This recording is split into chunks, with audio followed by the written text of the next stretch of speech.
Hello and welcome to Business Today Television. I'm Siddharth Zarabi and with me today is Yezdi Nagporewalla, the CEO of KPMG in India.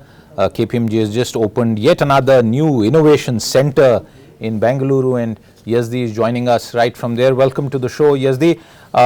Before we get on to other matters, what's this new innovation center all about? Is it about artificial intelligence or some other areas? So just to give you a background, Siddharth, this is our Kaleidoscope Insight Centre, and this is the second one that KPMG has launched in India. The first one was in Mumbai, and now the second one is in Bangalore. It's actually a platform or a space where we come together. And when I say we, I mean it's KPMG along with potential clients, and these clients could be established clients or startups, etc., with a view to collaborate, with a view to co-create. And you have the benefit of data and technology around you, so it's all live. But more importantly, you have the benefit of the insights which we would bring to the table, and in some ways turn alive the solutions, the tailor-made solutions for our clients. Yezdi, what are businesses looking for from firms like you? What are the latest sort of issues that they want innovations and solutions and help regarding? So, so one thing that's common now is it's all about technology, and it's all about digital, and it's all about transformation. So whether you are small and medium sized or larger, whether you are Indian or an MNC, you are looking for value add. You are looking for transformation in whatever solutions that you seek. And one of the benefits that we bring in is we already have a starting point of 224 plus solutions, which we've developed in our Mumbai center. So that comes here as a platform and a starting base. Okay, I want to turn our conversation towards Gen AI and what it means for Indian companies and how KPMG is scaling up in that regard and offering solutions to clients. What is India Inc. Doing as far as this space is concerned? So it's still early days, I must say, as far as Gen AI is concerned. But you are right; it's a trend. It's going to be very, very disruptive. KPMG also views it in a dual way. One is, of course, internal in terms of how we can bring better tools and productivity. But more importantly, the question is how can we help our clients with our knowledge of Gen AI? And it's on the same lines of how do we make processes better, more productive, and things like that. But as I said, it's early days. We still have to see a lot of the transformational piece land, and I'd expect that later this year. But broadly speaking, how significant is this opportunity and challenge for Indian companies? Because various companies are users and there are several other companies who are developers of the core technology. But given the broader global context and the way technology evolution is happening in this space, what's your sense about India Inc.'s ability in this regard? So to give you a background, Siddharth, we had a short survey, and 70% of the CEOs whom we surveyed uh, were planning to or had already initiated steps into Gen AI. So in terms of the recognition, in terms of awareness, in terms of the potential disruption it will cause, that's already in place. Uh, about 40% of that have already actioned or started off in some ways. So to answer your question, there is awareness. Yes, there certainly is, and about 40% of the companies have already started in some form or the other. Okay. Yezdi, one more point as far as this overall technological change is concerned, and we have globally various voices speaking about this. There are concerns as far as its impact on jobs and the society is concerned. But do you think this represents a Y2K kind of moment for the Indian IT sector, those who might have a role as companies as technology providers in the entire value chain of this sector? Do you think it can present a Y2K like opportunity?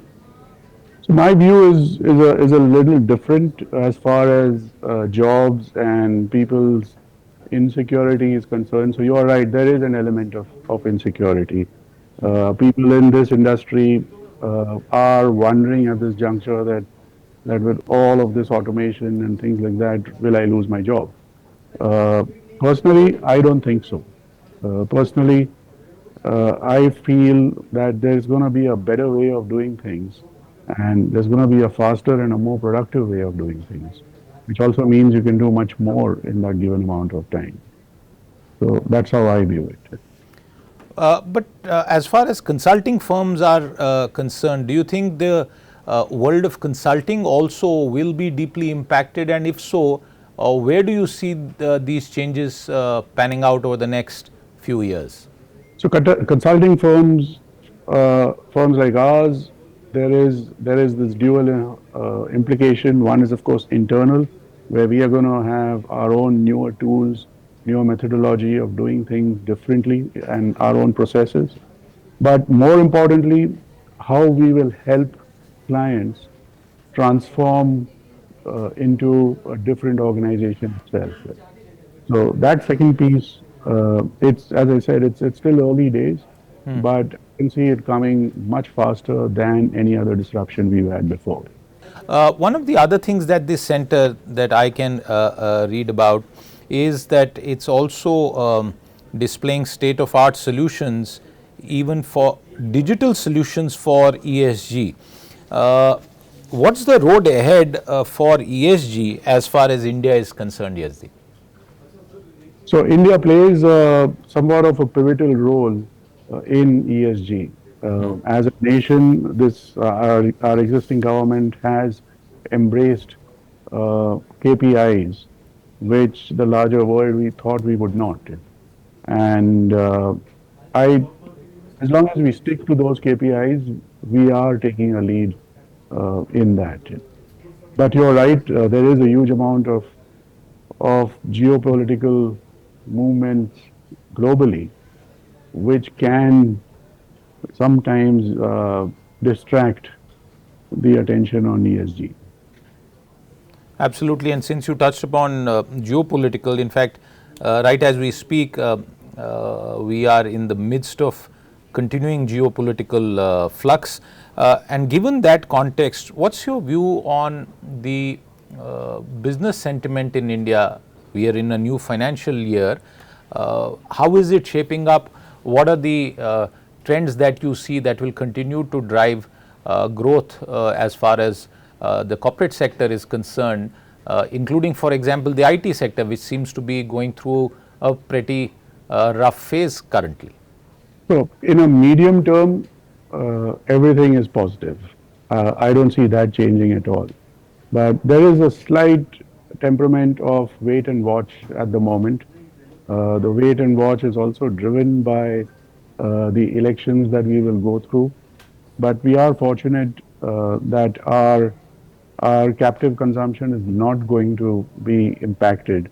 And the momentum that we've gathered over the last few years, be it manufacturing, be it IT, those pieces, that will help sustain it as we go along. And I would see a change once we have our new government in place. What's your assessment of the impact on the ground of the recent focus on manufacturing in India? It's been driven both by government intent, companies' intent, and geopolitical situation, including companies and corporations wanting to de-risk themselves from being concentrated only in China. So, what's the impact as far as India is concerned in your view, Yezdi? So it will definitely take India into a different orbit, into a different place within the global setup. But it's not going to be just manufacturing. Of course, it will be manufacturing, and you'll see that maturity coming in. but it's going to be infrastructure along with manufacturing. It's going to be supply chain along with manufacturing. So there are dependencies there which also need to fall into place. Yes, as far as corporate India is concerned, it's been buffeted by, regularly by various external situations, including in the medium term. We saw the banking crisis play out in India, and that led to a decline in private sector investment. Over the recent past, you would agree that the government has been pump priming much of the investment growth in India. Recent data seems to suggest that private sector is also now kind of coming back into this space. What is your own reading? Over the last couple of years, there has been a higher public sector investment. But you are right. Now we are seeing the private sector also coming in with their capital projects and their investment plans. And I think that combination of private and public sector spend will definitely help India sustain its position as well as increase our growth parameters. What are the sectors that you see are currently at the forefront of things, and the new sunrise sectors, if I may put it that way, that you see maturing over the next few years and contributing to our overall growth? So I'd expect manufacturing to come more into the center and take a stage there. But parallelly, everything around infra, due to the spend, will definitely have its own space. And I would expect sectors like healthcare also to emerge as we go along. Okay. Let's turn our conversation towards KPMG. You've unveiled this latest innovation center at Bengaluru, and you're trying to obviously offer Indian business various solutions. But for KPMG yourself, how has the recent year been, and what do you see in terms of the outlook for future growth? So, like any other corporate, our year end is 31st March, and we just reviewed our last year end, 31st March 24. We've got a good, strong growth, upwards of 20%, and I think that will stay for some years to come as such. Parallelly, we have investment plans, etc., for India. So both of that put together will help us maintain that growth. And if I may ask you, what are the areas that you will be focusing your future investments on? So everything you do now has to have the element of technology, and we would definitely focus and invest in solutions impacting in and around technology or digital. But at the same time, I'm sitting here in Bangalore, and Bangalore is the headquarters of a sector called GCC. We look at those aspects also as a channel, which will help grow in. What about hiring plans? Because all consulting firms, including yours, are big hirers of talent across India. In the recent past, other sectors of the economy, including IT, haven't been that good as far as hiring is concerned. But for your own company, and I would imagine because of the new talent center, new innovation center also, you would need new talent. So what are your plans as far as hiring are concerned? So talking of the new ignition, the new Insight Center, primarily we are leveraging our in-house talent for this. But at the same time, when you talk about KPMG overall, with our growth aspirations, we definitely will be hiring. When you grow upwards of 20%, you definitely need the resources and the talent to support that. Absolutely. One final question, and this is to do with something that we spoke about. India, the aim of being a $5 trillion economy. But as far as companies are concerned, they are continuously buffeted by various changes, including, for example, the challenges that we see on account of climate change, for example. So, in terms of India Inc. and the future opportunities that you see in your experience, what would you say are the top 2-3 opportunities that can provide continuous growth to India's companies? So at a macro level, I would say India Inc. should have a medium-term view and not lose the focus of where it wants to go and why. And these reasons could be different. The KPIs could be different for different companies in the industry itself. But the world is no longer static. Things are evolving. You have geopolitical changes coming your way. You've got climate change. You've got a hell of a lot of changes coming in. And my only recommendation would be you have to stay agile enough to navigate through each of these challenges. How critical is technology investment for companies? Because when we see the results and balance sheets of many companies, for some, I am not making a generalized comment, but perhaps there could be an observation that Indian companies are not investing enough, especially in frontier technologies, and that's why some other nations and companies perhaps are doing far better when it comes to future innovation. So, principally, if you ask India Inc., everyone would agree that innovation is a key part of survival. Growth, just as growth is a key part, innovation is a key part. And when you come into innovation, then the technology and all those aspects are key. But you are right, there are some companies who slow down a bit, and there are some who continue weathering year on year. Last year, for example, when we did our global survey, we realized that some of the companies started easing up their expenses or their initiative around ESG, which a year before was a big focus area.